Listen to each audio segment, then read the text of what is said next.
ASEAN has very good relations with China, but we don't want to be part of China. So we diversify our bets. We keep our links to America, to Japan, to Europe, and a few. And the Chinese know that, and they accept it. If India and China have normal relations, that's good enough. There's no danger that they'll be so close that their alliance will be a threat to us. There's no danger of that at all.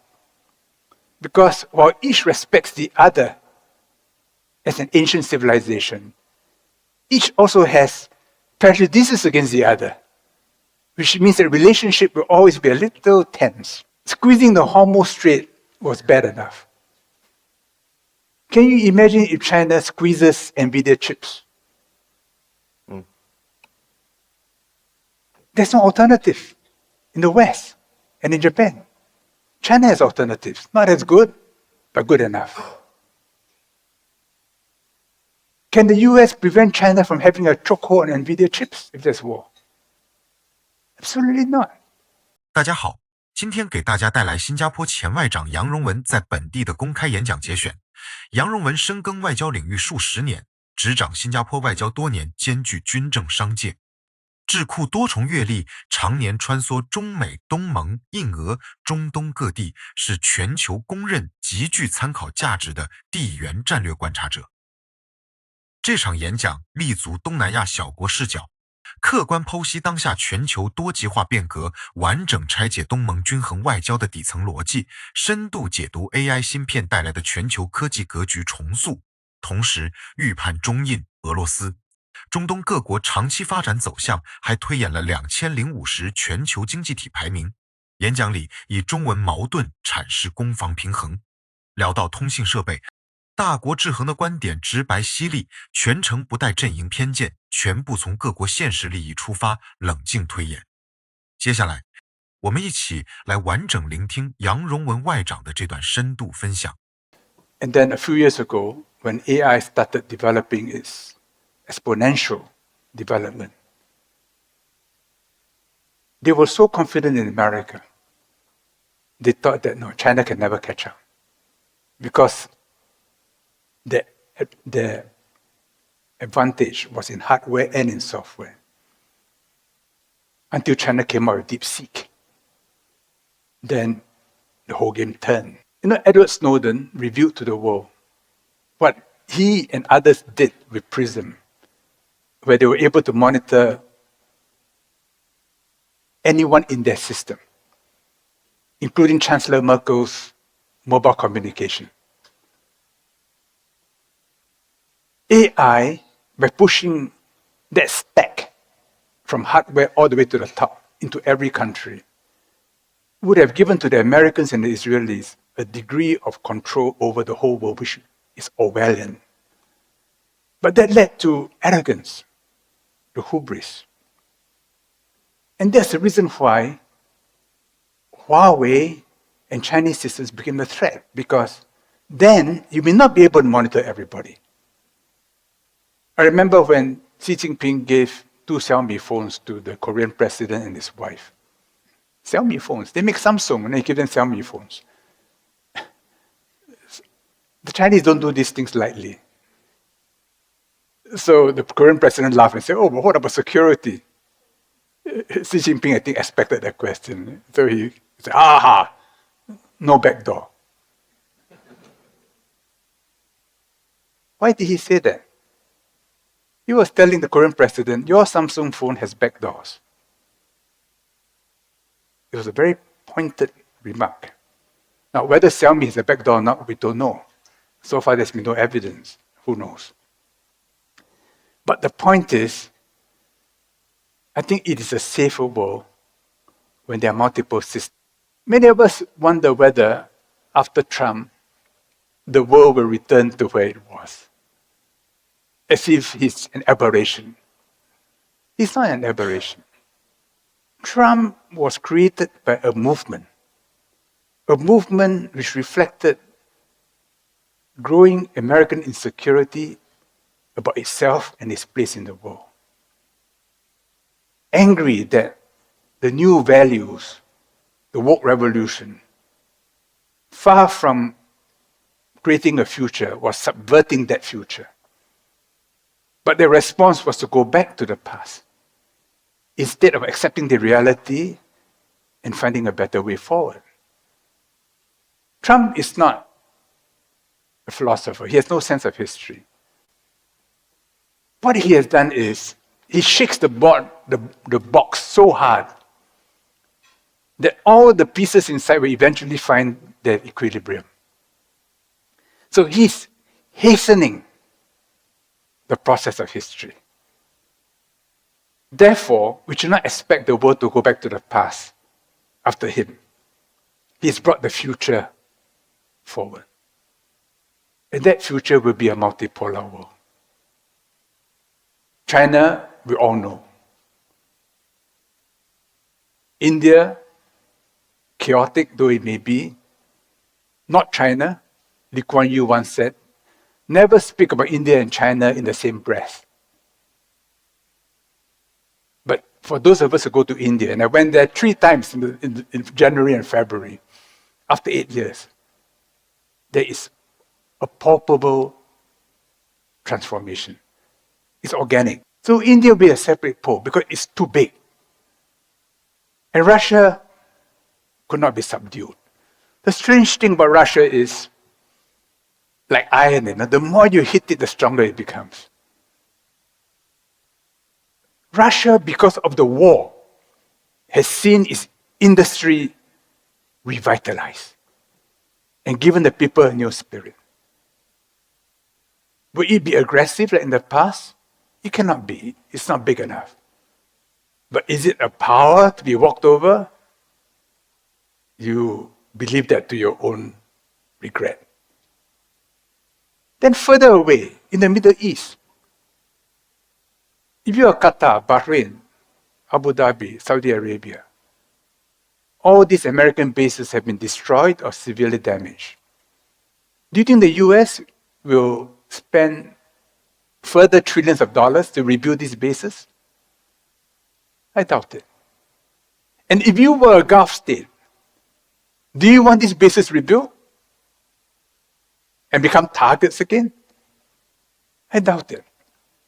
But of course, something will be done. There will be some renovation, some return of US forces and weapons will be there. But it will be nothing compared to what it was before the war started. And in the meantime, every leader in the Middle East will be recalculating. 10 years' time, 20 years' time, where am I? What is my relationship to the US, to Russia, to China, to India, to one another? So the whole world is changing. And the world that we're used to, which was an American world, American rules, American standards, American ways of doing business, American financial markets, that will gradually change. Think about this, our place in this world. I think we're in for a turbulent period. AI will make it worse because it's altered the balance between the shield and the spear. You know the Chinese word 矛盾 for contradiction. The spear maker claims that no one can stop his spear. The shield maker claims that no one can go through his shield. There is no finality to this. It is part of the dialectic which drives history forward.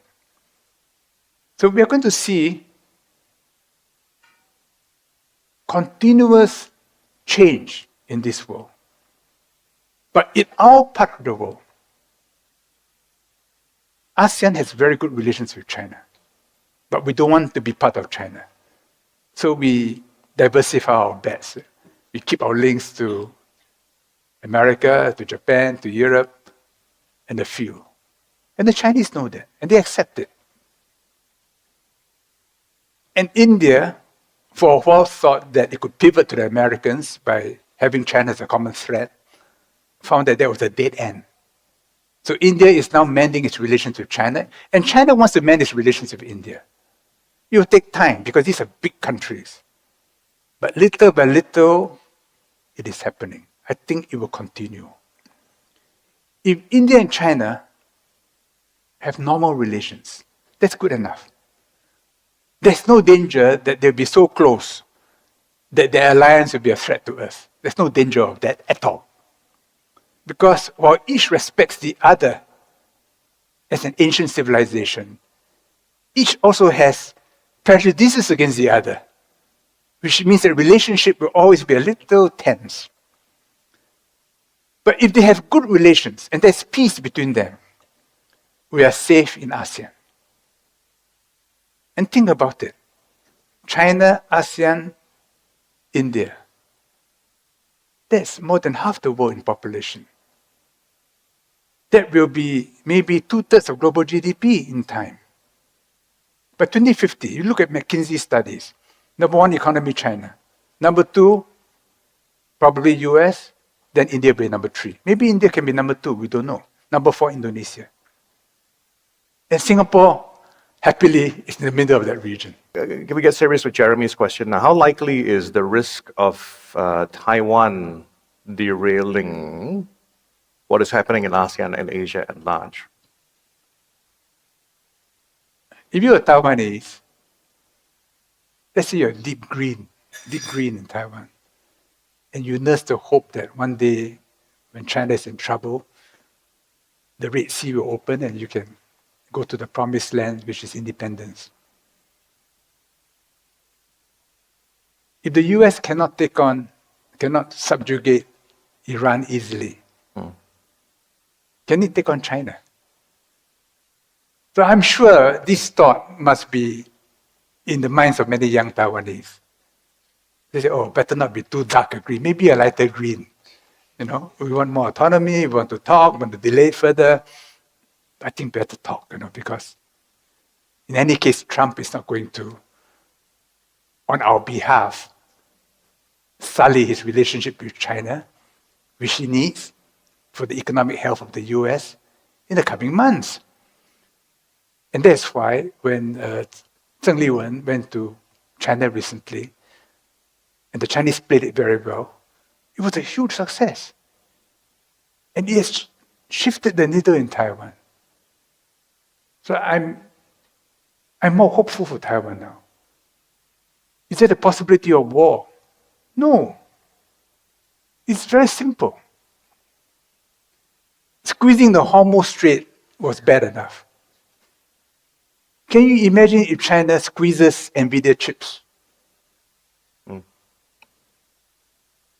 There's no alternative in the West and in Japan. China has alternatives, not as good, but good enough. Can the US prevent China from having a chokehold on NVIDIA chips if there's war? Absolutely not. Therefore, if you're in the Pentagon, until you're sure they have alternatives, do you want a war with China? And China has a red line, so you move away from the red line. Because the US itself has turned inwards. We all follow Artemis, how it went around the moon. And then for a brief moment, it lost all contact with ground control.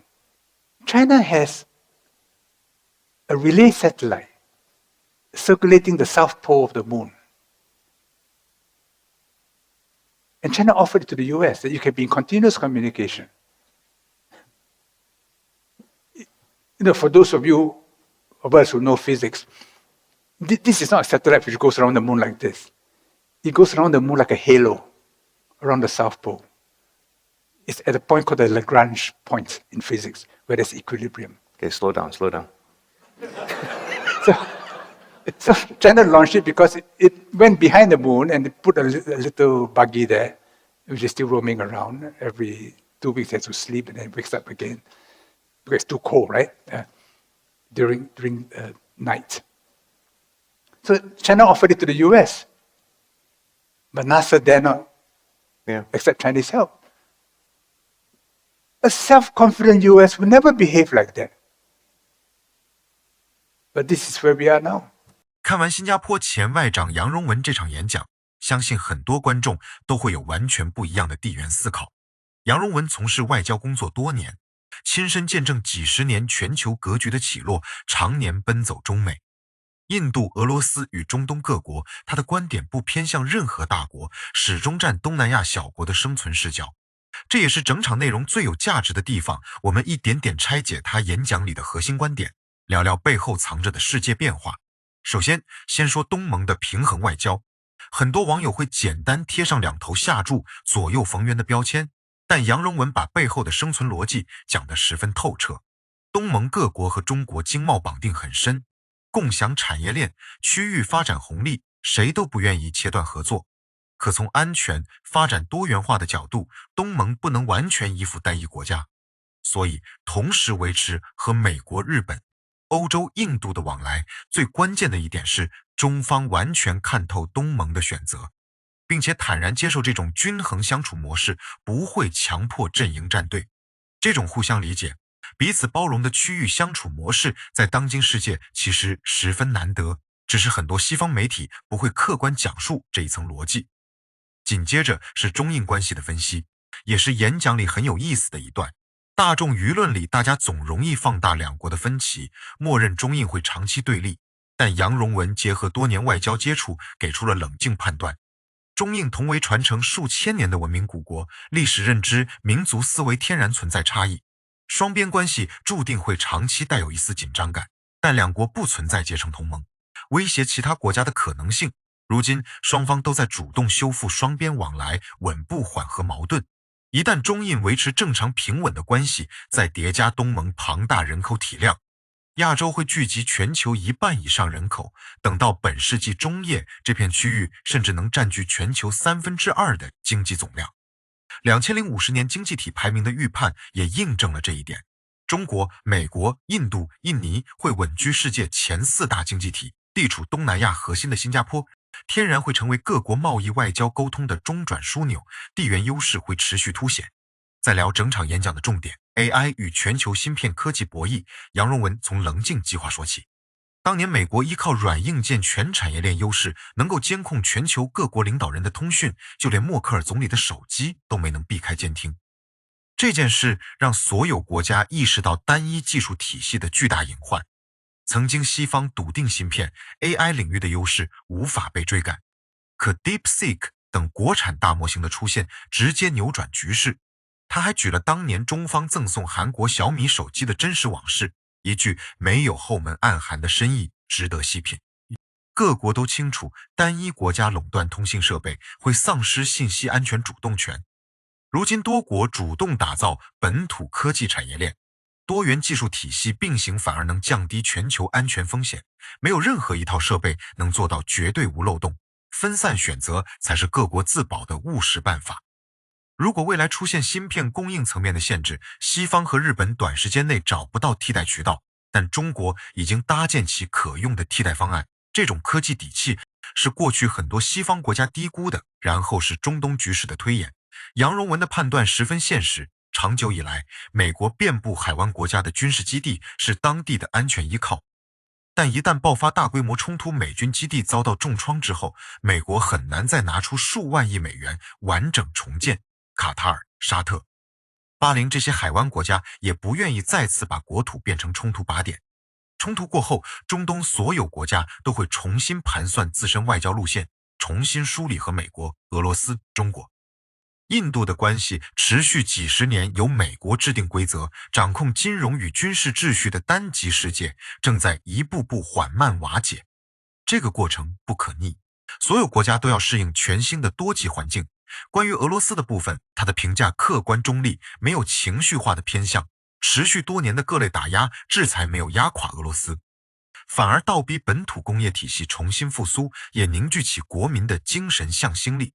不过客观来讲，俄罗斯如今综合体量不足以支撑过去那种对外扩张的模式，但绝不代表可以被随意轻视拿捏。任何低估俄罗斯韧性的势力，最后都会自食恶果。越是外部打压，俄罗斯内部的凝聚力反而越强。这种特殊的国家特质是西方长期没能看懂的。演讲中对特朗普以及美国内部矛盾的解读也刷新很多固有认知。很多人觉得特朗普只是一段意外插曲，可杨荣文明确提出，它是美国内部矛盾催生的必然产物，国内价值观撕裂。民众对本国全球地位的不安全感持续发酵，才催生了对应的社会运动。特朗普没有完整的历史战略思维，但他用激进的方式动摇了旧有国际秩序，直接加速多极化时代提前到来。在他之后，世界再也不可能回到过去完全由美国掌控标准、商业、金融市场的状态，这种转变是长久且深刻的。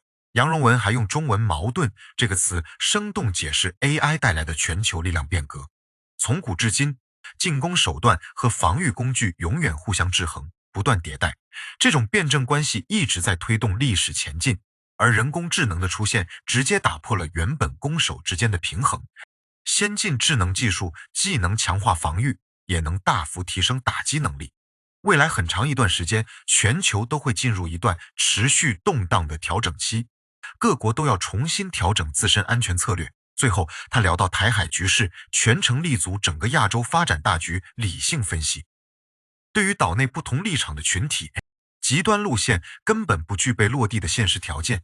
一旦区域冲突爆发，最先受损的是整个东南亚的经济发展红利，这是所有周边国家都不愿看见的。